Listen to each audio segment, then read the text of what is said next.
28 फरवरी 2026 नई दिल्ली प्रवास के दौरान मुख्यमंत्री डॉक्टर मोहन यादव ने पत्रकारों को संबोधित करते हुए कहा कि बड़वानी में आयोजित होने वाली कृषि कैबिनेट प्रदेश के किसानों के भविष्य को नई दिशा देगी।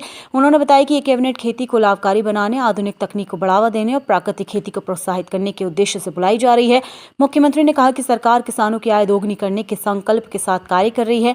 बड़वानी में होने वाली बैठक में सिंचाई सुविधाओं के विस्तार, फसल विविधीकरण, कृषि आधारित उद्योगों के विकास और विपणन व्यवस्था को मजबूत करने जैसे महत्वपूर्ण विषयों पर ठोस निर्णय लिए जाएंगे। उन्होंने स्पष्ट किया कि सरकार का लक्ष्य ग्रामीण अर्थव्यवस्था को सशक्त बनाना और आदिवासी अंचलों में कृषि विकास को नई गति देना है। मुख्यमंत्री ने कहा कि कृषि कैबिनेट के निर्णयों का सीधा लाभ प्रदेश के लाखों किसानों को मिलेगा और मध्य प्रदेश के कृषि के क्षेत्र में अग्रणी राज्य बनाने की दिशा में महत्वपूर्ण कदम सिद्ध होगा। पूरे वर्ष को किसान कल्याण वर्ष के नाते से मना रही है। ऐसे में किसानों से जुड़े हुए सभी विषयों को लेकर के हमारी सरकार ने 17 अलग अलग मंत्रालयों के साथ जुड़कर पूरे वर्ष में पशुपालन, मत्स्य पालन, हार्टिकल्चर, एग्रीकल्चर और सहकारिता सारे विषयों के साथ रोजगार भी और उद्यमशीलता भी और किसानों के खेत से लेकर कारखाने तक, बाग से लेकर बाजार तक उनकी समृद्धि को लेकर के विस्तृत योजना बनाई है। इसलिए कृषि कैबिनेट भी हम पहली बार आदिवासी अंचल बड़वानी में करने वाले जा रहे हैं। मैंने आज माननीय गृह मंत्री जी को उसकी विस्तार से जानकारी दी है और पूरे वर्ष हम इस प्रकार के काम करने वाले हैं। माननीय राष्ट्रीय अध्यक्ष जी को भी हमने विस्तार से जानकारी दी है। इसी के साथ साथ हमारे अपने उज्जैन में विक्रमोत्सव का आयोजन भी भव्य दिव्य होता है और विक्रमादित्य के जीवन को लेकर के पूरे भारत में नहीं पूरी दुनिया में श्रेष्ठ शासकों की पहचान अगर है तो विक्रमादित्य को लेकर है। ऐसे में कई आयोजन उनको लेकर के भी हमारे राज्य भर में होने वाले इसकी विस्तृत जानकारी भी माननीय गृह मंत्री जी को दी गई है। इसी के साथ साथ हमने 40 साल पहले भोपाल के अंदर यूनियन कार्बाइड गैस लीक कांड हुआ था जिसमें 25,000 से ज़्यादा लोगों की जान गई थी।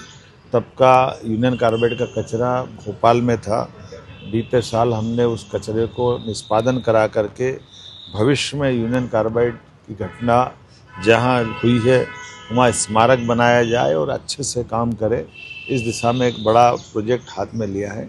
इस पर भी मार्गदर्शन माननीय गृह मंत्री जी से ले रहे हैं, जिसमें भोपाल गैस त्रासदी स्मारक, साइंस पार्क, अत्याधुनिक कन्वेंशन सेंटर, राष्ट्रीय सुरक्षा के लिए समर्पित आधुनिक प्रयोगशालाओं, राष्ट्रीय अनुसंधान एवं विकास आधारित राजा भोज की विकास की उस वैज्ञानिक अवधारणा के आधार पर कोई रिसर्च इंस्टीट्यूट खड़ा हो जाए, ऐसे कई काम हम उसमें विचार कर रहे हैं। इसमें लगभग 87 एकड़ की बड़ी भूमि हमको मिली है जिसमें भविष्य में हम काम कर सकते हैं।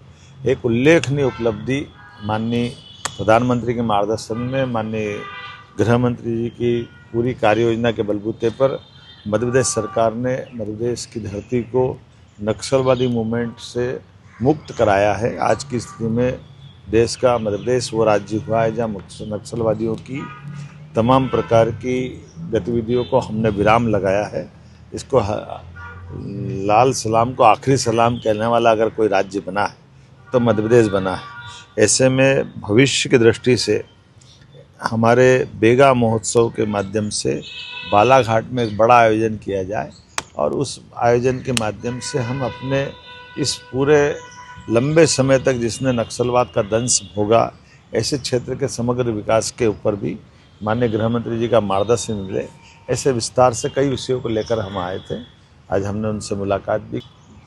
होली के 8 दिन पूर्व से हमारे आदिवासी अंचल में भगोरिया पर्व मनाया जाता है। भगोरिया में बीते दिन ही अलीराजपुर से आया हूँ जहाँ शहीद चंद्रशेखर आज़ाद की वो जन्मस्थली है।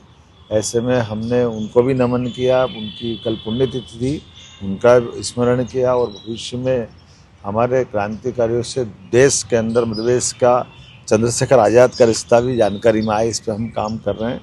साथ ही साथ भगोरिया को राष्ट्रीय पर्व के रूप में मनाने का हमारी सरकार ने निर्णय किया, इसलिए उसको गौरवान्वित करने की दृष्टि से भी ठोस काम कर रहे हैं। बड़वानी में कृषि कैबिनेट पहली बार हमारी आदिवासी निमाड़ अंचल में भी करने वाले हैं।